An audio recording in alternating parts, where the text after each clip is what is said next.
Hi there, this is Declan Conlon, mindfulness and life coach, and this is just a little pod blog that I've put together of a few ideas that I've come across or I've been thinking about in the last while for you and indeed for myself. You know, as I talk about these things, a lot of the time I'm talking to myself as well.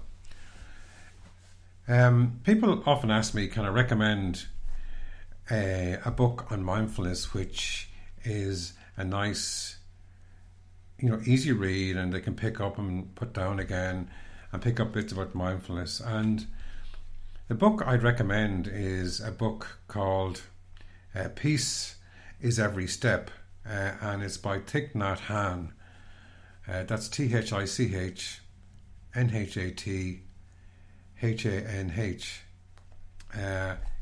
He is a Buddhist monk and Nobel Peace Prize nominee, and the wisdom and thinking that's in this little book is really amazing. I actually have it as an audio book as well, and I listen to it most days when I'm getting up in the morning, getting dressed. I just listen to it for maybe 5 minutes, and it kind of puts me into a mindful mode at the start of the day and gives me little pearls of mindfulness wisdom that I can think about and carry into the rest of my day. So that's the book I'd really recommend if people want to just get into that. And if you haven't time to sit down and read it, you could think about getting the audiobook like I have, and I find that very useful as well. So that's one thing. The other thing that just came up recently for me, I was listening to a guy called Rory Sutherland. He's a kind of a psychologist and a guy who observes and thinks about human behavior and how we all behave and the different reasons why we do things. But one of the things he talked about is that at the moment COVID has put the whole world into an upheaval, and we're all maybe in the same boat. And a lot of the life norms that we took for granted or that we accepted are all getting smashed and changed. For example, people are working remotely now and are using things like Zoom, and it seems to be working pretty well. I know that people often thought about doing this, but they never really did anything about it. But of course, circumstances now have forced that change to happen. And as he said, it's a once in a lifetime opportunity maybe for the world to reinvent a lot of things back from scratch. It's a chance to not return to the same old life. Well, certainly the bad parts of it, the parts that weren't working. So thinking about your own life, maybe you could think about at the moment, like COVID has certainly changed all of our own individual lives, and certainly has changed mine. What have the changes been in your life? And what norms and things like that for you have been changed or smashed, as he says?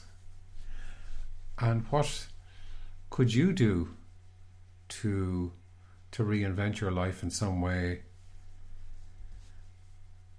Maybe have a chance to reinvent yourself from scratch and not return to living the life that you'd previously been living, to change things. How would that work for you? Sometimes we're afraid to change and therefore we put it off. But when something extraordinary happens in our lives and we're forced to make that change, then, we say to ourselves, my God, why didn't I do this before? But of course, human nature is that we don't like change, and human nature is that we're afraid of failing, and human nature is we're afraid maybe of what people will think of us, and we just put it off and we don't do it. So I thought about that in my own life. So I'm really doing some things differently than I would have before. I'm using Zoom a lot to run my mindfulness classes, and I'm using Zoom to coach people.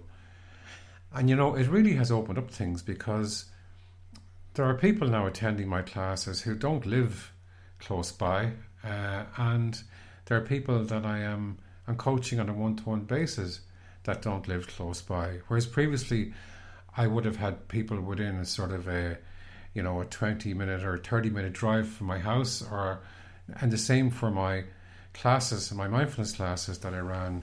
They would generally have been for people who lived within a short driving distance from where the class was being held.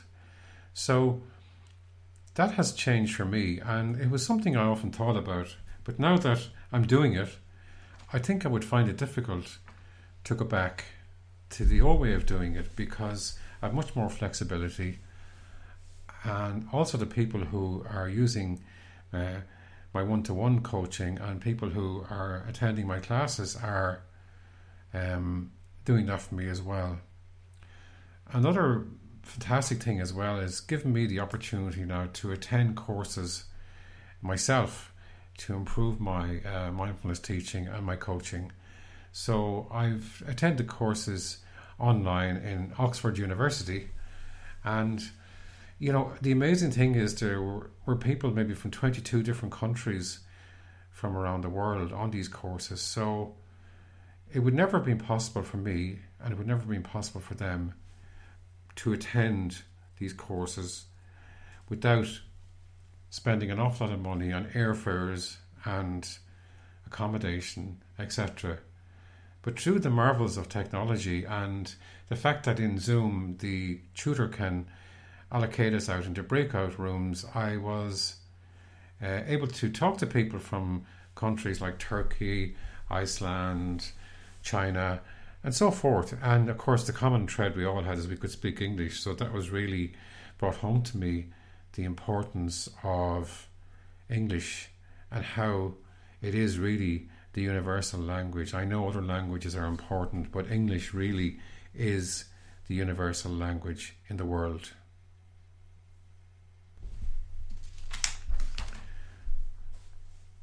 So maybe for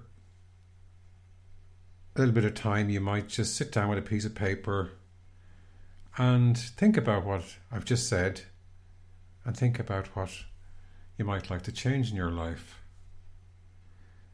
The other thing I just wanted to mention to you is that as you get older in life, and to stave off things like dementia and Alzheimer's and things like that, they say we should be continually trying to learn something new. That could be taking up a new skill or a new craft or a new hobby, or something that really makes you step out of your normal day-to-day stuff and stuff that you're familiar with, and throws you into something new.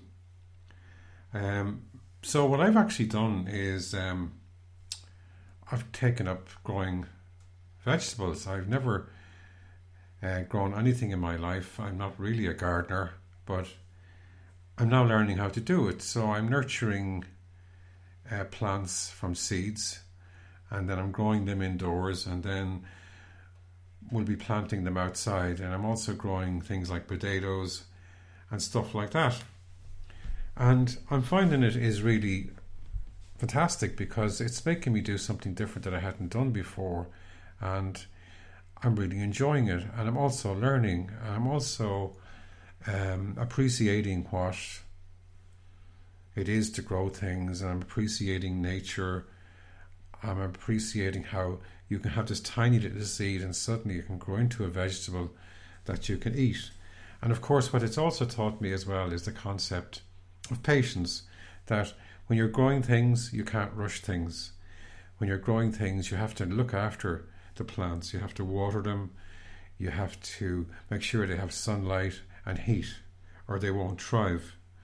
So again, it's a bit of a lesson for ourselves. If we don't look after ourselves, and if we don't water ourselves, and if we don't nourish and nurture ourselves, then we won't thrive either. So that's why I find the practice of mindfulness and meditation is fantastic for personal self-nurturing and taking care of ourselves and looking after our mental health. So I'm getting a new sense of achievement by my newfound interest in gardening, and also I've found that I am making some new friends, because people who I probably wouldn't have had reason to talk to before, who have an interest in gardening, I'm now talking to them about gardening. So by changing and adding new dimensions to your life, it puts you in touch with different people, and that's really interesting as well. And you might get in touch with them through whatever your new link is. In my case, it's gardening, but it could be some other hobby that you take up, and then you link in with them with other things as well, and find that you have other things in common as well. So it's a good way to do things. But of course, it really needs us to just get out of our comfort zone and push ourselves. You know, I have a friend who's decided that he wants to learn Spanish, and he's learning Spanish in his spare time. So that's really something else you could do. So you can think about whatever you would like to do. You might take up singing in a choir, or you might take up painting as a hobby, or you might take up knitting. Some people take up knitting and find that's very good as a mindfulness exercise.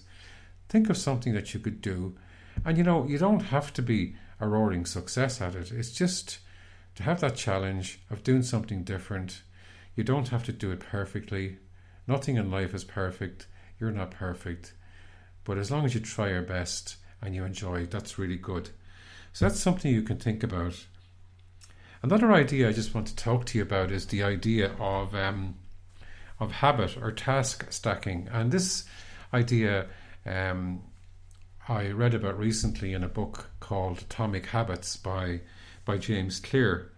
And what the point he's making is that you can do two things at the same time. So for example, if you're out for a walk, you can listen to an audiobook. So you may not have time to read a book, or you may not like reading, but you may be prepared to listen to a book. So when you're out walking, you're getting your exercise and you're able to listen to the book. Now the book could be a fiction book, or it could be a book about some subject that you're interested in. So whatever it is, you will certainly derive a benefit from it. I certainly find that now when I'm out walking. I listen to audiobooks, and I also listen to podcasts, and I pick up new ideas and stuff like that when I'm out walking, and it keeps me mentally stimulated and makes me think about things.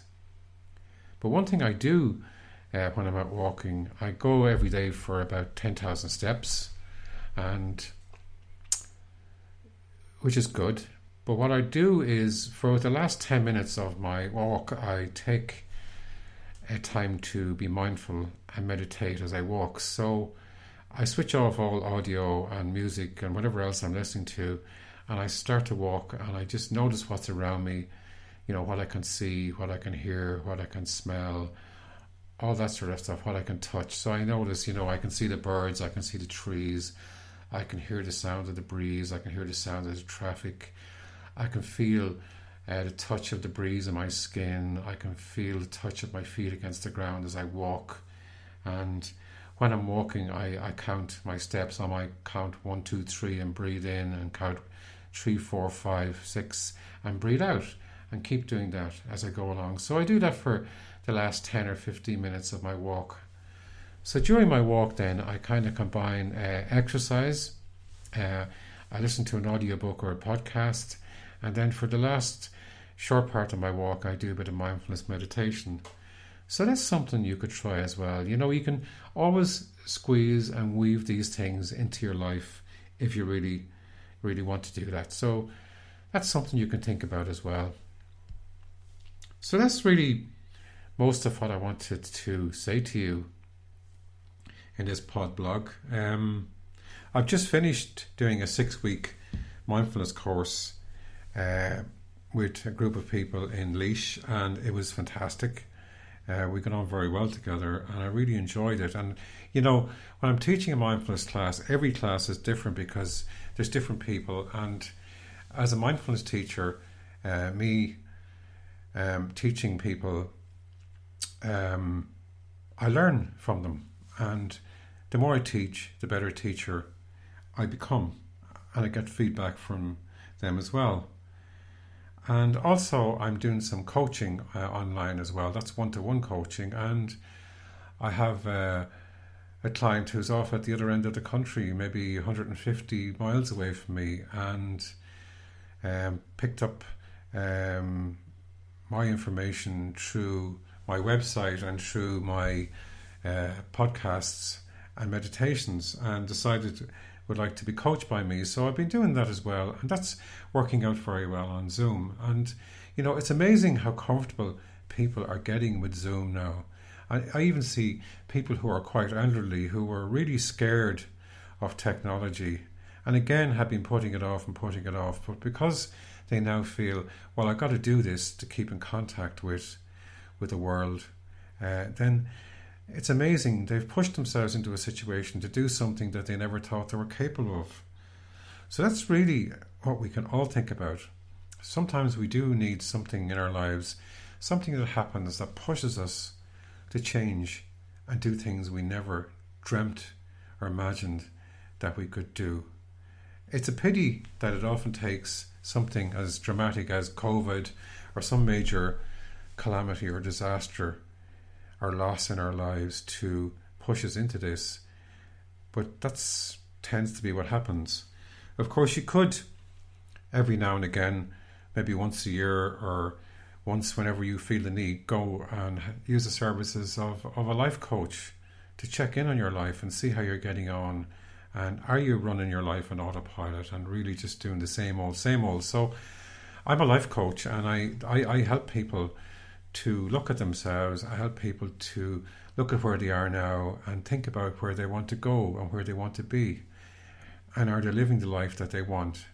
And what I do is I listen a lot to what people are saying to me, and I ask them questions, which brings it out of them to find their own solutions to the issues that are in their life. Not my solutions, their solutions. So if you're thinking about maybe you might need to use the services of a life coach, you can contact me at info@declanconlon.ie, or you can personal message me on Facebook or Instagram. And you know, I provide a free initial chat to see if life coaching would be for you, and if you would like it. So and if we could work together. So there's no obligation, so there's no risk fee. You could certainly think about that.